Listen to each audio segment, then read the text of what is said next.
Hello, my name is Reese, and the mental disorder project I chose for my AP psychology class was schizophrenia. The history of schizophrenia.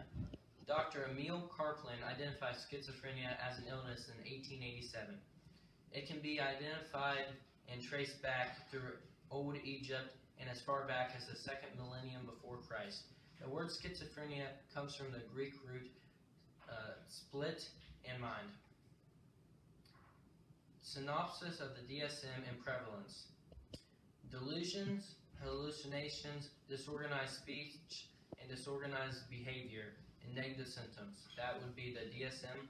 And prevalence is about 1% of the world's population has it and 1.2% of Americans have it, which is equal to 3.2 million Americans. The symptoms of having schizophrenia include delusions, hallucinations, disorganized thinking, and agitation. Myths and etiology. The exact reason for people getting schizophrenia is unknown, but the more you are stressed, the more likely it is to come out.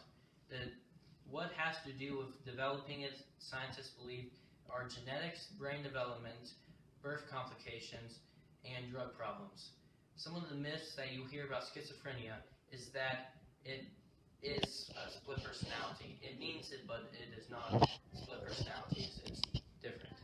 And it says violence is common. It's not true. And people with it need long-term hospitalization. It's not true. You don't need to be long-term hospitalized for schizophrenia. And bad parenting does not cause it. The prognosis. It's a lifelong condition and functions that may fall short of expectations. If you start seeing symptoms before you're 30, then it will be better for you. And if you were able to function normally before you develop schizophrenia, then the symptoms will not be as bad.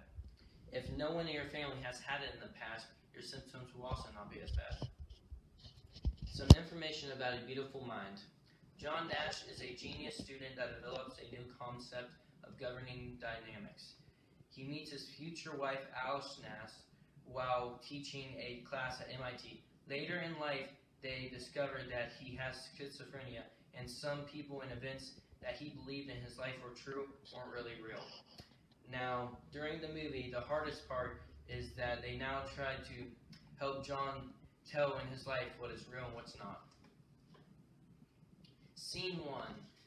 John Nash seems to be doing good with taking his medication for schizophrenia, so his wife Alice Nash lets him watch the baby. Alice ends up finding an old shed with paper put together, making codes. She rushes back to find the baby submerged in the water. And she saves the baby. The baby did not die, but John claimed his friend was watching it. Alice sees no one, and it's soon discovered that he is not taking his medication. She takes the baby, and she tries to leave, but John stops her and realizes that Charles' niece never ages, and that way Charles is not real.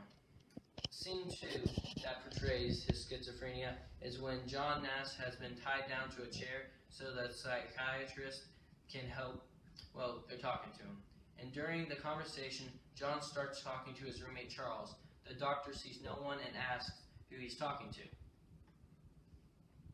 John Nash is in a mental hospital, and he cuts his wrist to get a chip out. He believes that the chip was planted in him by a secret government agency he has been working for.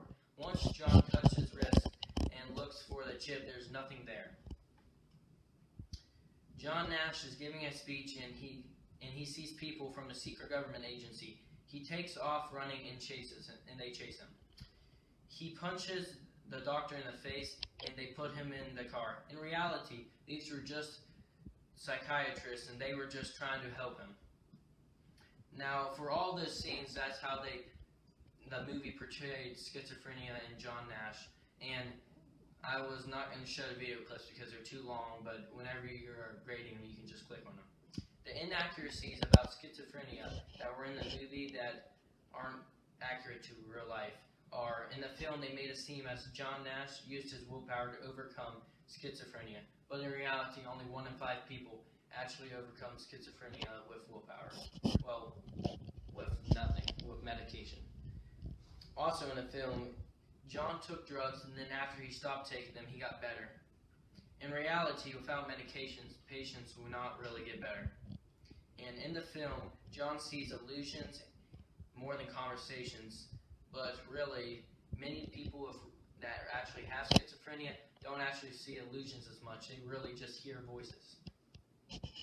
My understanding of schizophrenia.